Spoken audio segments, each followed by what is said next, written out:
undefeated, 8-0 for the first time since 1990. You look at the two quarterbacks here. Look at the passer rating of these two quarterbacks. Jimmy Garoppolo's best game of his career, almost 137 in the passer rating. The rookie with a 131 rounded up passer rating. Crisp play between the quarterbacks. Here's the winning quarterback with Aaron Andrews. Kyle Shanahan telling us this week, each week you're getting better and better. What was clicking tonight for you? You know, I think, like you said, the receivers, I mean, those guys just, their body language, how they are at the top of routes, they beat guys, and, I mean, it makes it easy for me. So when you got skill position guys like that are just winning on routes, it's awesome. You got credit to the guys up front to give us time to be able to throw those types of routes. So it's a big team effort. I'm glad we were able to pull that off so we can enjoy our few days off. 7-1 would not have felt nearly as good. You always feel you're only as good as your last game, so we're real excited about being 8-0, but that doesn't mean anything. Just means we can enjoy our couple days off a little bit more. Time for a thing or two about TNF presented by Farmers Insurance. We already knew that the Niners had a great defense and a great run game, and a coach who could put his players in pretty good positions in which to succeed. We didn't necessarily know, though, what they had at quarterback. If he could win a game for them. Do we now know that? That was the question. And you put a couple pieces around him. Emmanuel Sanders now is inserted into the lineup, and now he starts to flourish. But the really exciting thing was what he did on third down. I mean, that was a lot of fun. But just first of all, as we look at Emmanuel Sanders and the element that he brings with the running game, the play-action pass, and now the speed up the field, it's a 20-yard curl, 25-yard curl, sit-down route, which is very nice on Patrick Peterson to have that element to push the ball down the field and then the anticipation to throw it in the spot. It was fantastic. He was on point with him all night. And then on 3rd and 4, this was a fantastic throw. I mean, this is out before he comes out of his break. He almost doesn't even see it. Yeah, but, I mean, the guy's only been there for, I mean, how long has Emmanuel Sanders been with Jimmy Garoppolo? I know we hear all the time about, you need timing. You got to spend a lot of time with this guy. But if you have innate abilities to throw the ball early and anticipate throws like Jimmy has, you don't have to have a laser rocket arm. You don't have to, not everyone's Patrick Mahomes. But if you can throw with anticipation and understand coverage, and you got a good play caller like Kyle Shanahan, you're going to be all right. And one thing about Emmanuel Sanders is he's a special route runner. And I give respect to Pat P because he followed them all over the field. But there's one place you don't want to follow a number one wide receiver, and that's in the slot. And I want to show you guys a couple plays. This is why a lot of cornerbacks, number one corners, don't travel in the slot because it's hard, it's too much space to give a person. And then this right here is special. I want to tell all the young receivers, if you give good cornerbacks a clue, they're going to be on your route. If you watch Emmanuel Sanders, he's running straight. Patrick P knows nothing. Is he going to break in? Is he going to break out? Is he going to stop? And he stopped on a dime. Wop, wop, wop. In and out of your break. If you don't know what that is as a receiver, boom, 3 steps, we out of it, ball there. But the best thing about it is he's running straight. No clues. You don't know where I'm going. Wow, I'm sitting down, ball there on time. This is a great addition for the 49ers. Are you suggesting that other wide receivers understood what meant? Absolutely. I knew that.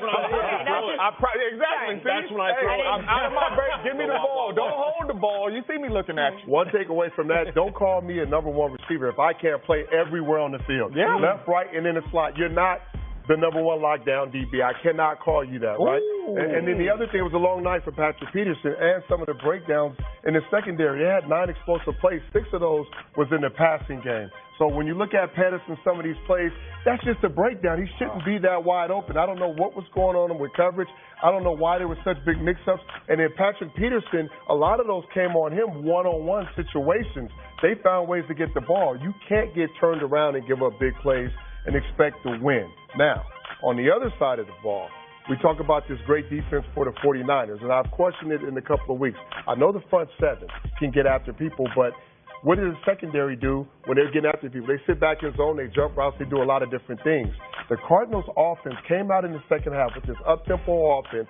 They played better in space. They moved guys around. They ran the football. They ran draws. They ran screens. And this put the pressure on the 49ers because they couldn't get settled. They couldn't get to him because the ball was coming out fast. And then Cliff Kingsbury also moved the pocket. This showed me, and we've done this a lot of times when I was with the Patriots, when we played against those great defenses, spread them out, up-tempo, make guys identify, wear them down, and big plays like this happen. So I saw a little bit of something in other offenses in this league.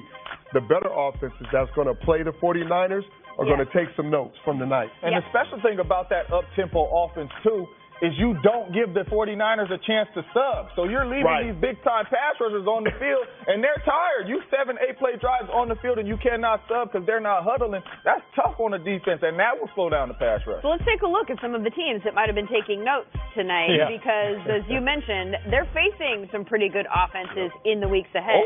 Ooh. Wow. They've got the Seahawks. And some good quarterbacks. The Cardinals again. And then the Packers. And then the Ravens. A lot of quarterbacks that can move in there and spread you out, no huddle. Oh, and then Drew.